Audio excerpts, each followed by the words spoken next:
Nag-ghost ka na ba? Kung oo, masakit, di ba?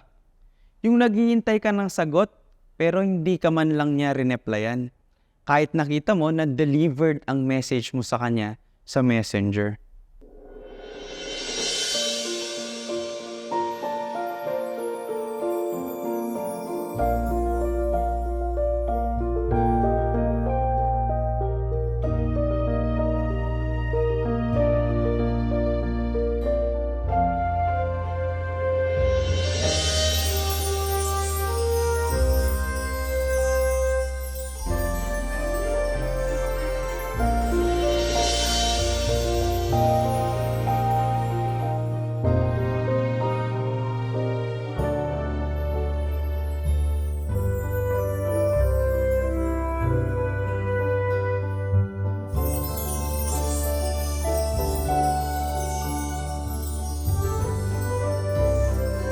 Marahil, marami sa atin ang nakaranas o may kilalang nakaranas na ng ghosting.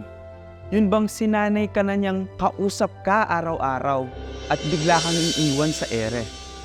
O kaya naman, nag-message ka sa kanya. Online siya, pero hindi ka rinereplyan. Ghosting has been known as a practice of cutting off communication with someone. It can be in a context of a relationship, friendship, or even professional connections. Kumbaga, naghihintay ka na may sumagot pero hindi ka sinasagot. Usually, the ghosted individual feels puzzled, hurt, and abandoned, and is left without an explanation or a satisfying resolution. Mapapatanong ka na lang sa sarili mo at sasabihin mo na, I deserve an explanation. I need an acceptable reason. In a sense, lack of ghosting someone is an attempt to avoid an awkward or painful conversation. Much like how Jesus at first seems to disregard the Canaanite woman's pleadings in the gospel story. In today's gospel passage, a Canaanite mother asks Jesus for assistance for her daughter who is possessed by a demon. Jesus initially gives the impression that he is ignoring her. Para bang walang imik si Jesus sa ina nakikiusap. When Jesus does not respond to her cries, it might seem like a form of spiritual ghosting. His disciples even encourage him to send her away. Even after he responds, he suggests that his mission is primarily directed at the Israelites. It seems as though Jesus is turning down the woman's requests. This exchange may be unsettling for us. Minsan, nararamdaman din siguro natin ito.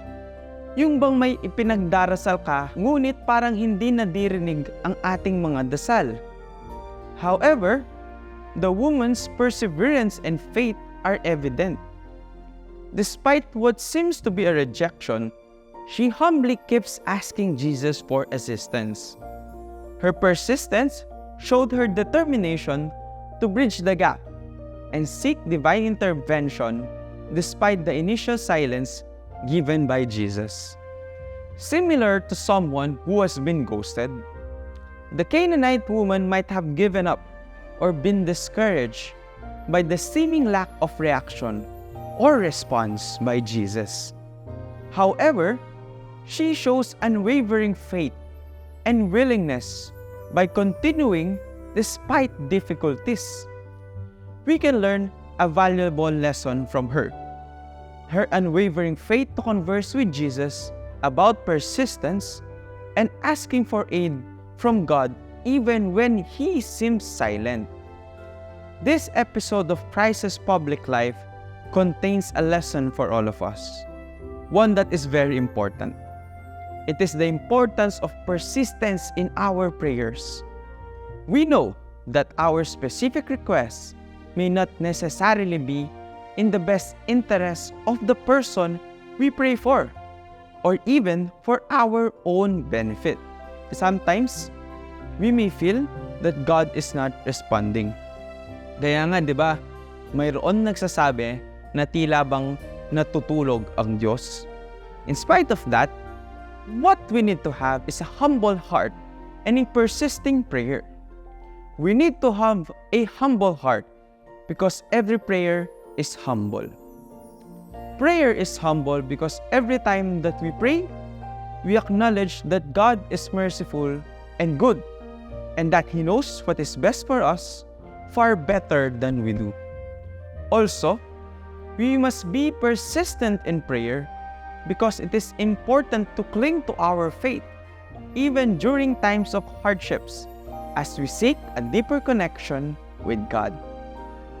Similar to the Canaanite woman, ghosting can serve as a reminder to face challenging talks and circumstances with the same attitude of humility and perseverance.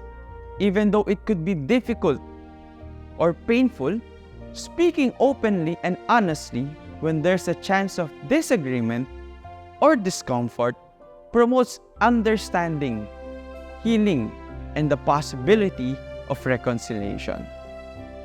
The Canaanite woman's story urges us to face our own tendencies to spiritually ghost or avoid communicating with God when we encounter obstacles, doubts, or hurdles in our spiritual journey. Instead, let us take inspiration from the Canaanite woman and approach God with steadfast trust, confident that our prayers are always heard, even if a response isn't given right away. In the same way that Jesus commended the woman for her great faith and granted her request, so too may God answer our prayers at just the perfect moment, bringing healing, direction, and transformation into our lives. Sabi sa post na nakita ko sa Facebook newsfeed, God has 3 answers to our prayers. First, yes. Second, not yet. And third, I have better plans for you. Hindi ghoster ang Diyos. Hindi kanya iiwan sa ere. Sigurado, sasagot rin siya. Maging lamang tayong matyaga sa ating pagdarasal at magtiwala sa kanyang mga plano. Always remember that God would not permit something detrimental to our welfare.